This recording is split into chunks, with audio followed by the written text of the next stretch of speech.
Muscle. It's definitely not easy to build, especially after you're no longer a beginner. So you might be working out hard and you're eating right, but no matter how hard you try, your muscles are still not growing. This is a common problem faced by many guys that work out a lot but hardly experience any results, even if their workouts are already challenging. And really, it comes down to 8 key reasons why you're trying so hard but not seeing much growth. Starting first with a very common training mistake, and that's not training each muscle often enough. A survey of 127 competitive male bodybuilders found that more than 2/3 of them trained each muscle group only once per week. This is what's known as a bro split, where you work pretty much one muscle per day, and it allows you to really focus on that muscle and break it down for an incredible pump. But is that optimal? Well, the answer is no, as shown by multiple studies. Specifically, in one of these studies, researchers observed the difference in the rate of muscle growth between training a muscle once or 3 times per week with a similar total training volume between both groups. And the results showed that those who trained each muscle 3 times per week gained much more muscle than those who trained each muscle less often. In another study, participants either performed all their weekly exercise volume in one giant full body workout, or they spread out the same training volume, so they did the same amount of sets and reps, but they divided that volume into 3 smaller full body sessions. And once again, those who trained more often gained significantly more muscle. The once a week subjects increased their lean body mass by only 1%, while those that trained each muscle 3 times per week gained 8%. And like I said, many other studies also show similar results. One reason why it's better to train each muscle more often than once a week is because if you do a ton of sets and reps all within one day, you'll inevitably have lower quality sets. After you've done a few heavy sets for a specific muscle, the amount of force you'll be able to produce during later sets will decrease significantly. On the other hand, if you spread that volume out over the week, you'll be able to perform better for each set because you'll be less fatigued. Another reason why it's better to train your muscles at least 2 times a week is because protein synthesis generally only stays elevated for about 72 hours after workout. So if you're training each muscle only once every 7 days, you'll only trigger growth for up to 72 hours that week, and during the other 96 hours of the week, you'll miss out on gains. Now, another not so commonly known reason why you're not building muscle is because you're not consuming enough cholesterol. That's right, not consuming enough cholesterol can definitely slow your gains. A 12-week long strength training study found a linear dose-response relationship between dietary cholesterol intake and lean body mass gains, or in other words, muscle growth. This means that the more cholesterol they consumed, the more muscle they gained. In another study, researchers compared a high cholesterol diet of 800 milligrams per day to a low cholesterol diet of less than 200 milligrams per day. And the high cholesterol group had almost 3 times higher muscle protein synthesis rates for 22 hours after intense resistance training than the low cholesterol group. This showed that the higher cholesterol diet was actually beneficial for muscle growth. The researchers concluded that cholesterol may aid muscle growth by helping your body cope with inflammatory responses and by enhancing cellular communication. Now, this is all, of course, within good reason. There are good sources of cholesterol, and there are also bad sources of cholesterol. So make sure that you stick to eating enough healthy sources of fat to optimize muscle growth. Moving on, we have the next very common mistake that'll prevent you from building muscle, and that's not focusing on getting stronger. The most important training principle for gaining muscle, guys, is that you must expose your muscles to a level of stimulus that they're not yet accustomed to. This is known as progressive overload, and while there are many ways to do this, the most effective way is by lifting heavier weights over time, and that's because there's a very close relationship between strength and size. For example, in Olympic weightlifters, there's an extremely tight relationship between fat-free mass, or in other words, muscle mass, and performance. And in powerlifters, the relationship is even stronger, within an 86 to 95% correlation between a lifter's muscle mass and their strength and performance in the key power lifts like squats, deadlifts, and bench press. So that's almost 100% correlation, which would mean muscle mass and strength are essentially almost the same. The bottom line is that if you want to gain muscle, your main focus during your workouts should be on getting stronger. If you do this, you will gain muscle over time. The next reason why you're not gaining muscle is that you're not doing enough training volume. Now, there are many ways that you can describe training volume, but the most useful way is as set volume, which refers to the number of sets you do per muscle group.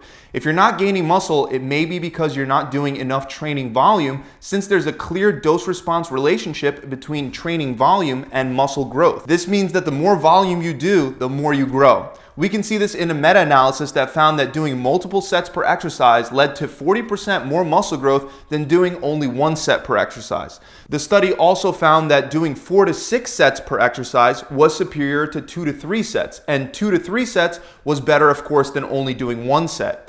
On top of that, a 2018 study compared the results of men that did either 1, 3, or 5 sets per exercise over the course of 8 weeks. This led to a total weekly number of sets per muscle group of 6 and 9 sets for the 1 set group, 18 and 27 sets for the 3 set group, and 30 and 45 sets for the 5 set group. All sets were also taken to failure regardless of the group. And sure enough, once again, there was a clear dose-response relationship that showed that higher training volumes led to significantly greater muscle growth.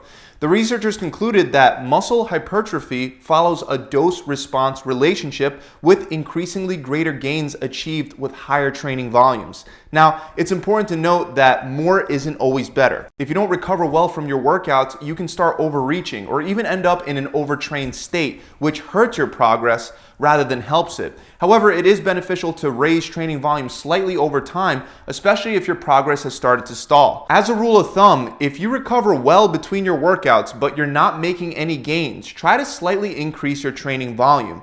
If after incorporating more sets you don't notice any muscle growth and you find it much harder to recover fully between workouts, then you can always reduce total training volume back to where it was. But if you do make good progress and after a week or two of adapting, you find that you're recovering just fine between your workouts, then maintain your current training volume for some time and then continue trying to slightly increase it. Another reason why you're not growing is because you're overdoing cardio. A 2012 meta-analysis found that adding cardio to a resistance training routine reduced muscle growth effect size by 39%. Although it is important to note that most of this reduction in muscle growth affected the lower body and not the upper body. But regardless, the reason why cardio hurts muscle growth is because not only does it take away from your calorie surplus that you need to be in for muscle growth, but it also reduces mTOR activity. mTOR is an enzyme that's crucial for muscle growth. At the same time, cardio also increases the catabolic enzyme AMPK, which is very bad for muscle growth. On top of all that, adding cardio to a resistance training plan can also reduce strength and performance. That's because cardio causes unfavorable muscle fiber changes, it lowers muscle activation speed, and reduces your body's glycogen levels. As a result of all this, you won't be able to use the same amount of weight as you otherwise could, which means you can't provide an optimal amount of stimulus on your muscles to get them to grow. Now, besides all these training mistakes that you might be making, you're probably also making 1 or 2 diet mistakes as well. Starting first with not being in a calorie surplus. While you can build muscle in a calorie deficit in some scenarios, mostly when you're a beginner, if you want to optimize growth, you need to be in a calorie surplus.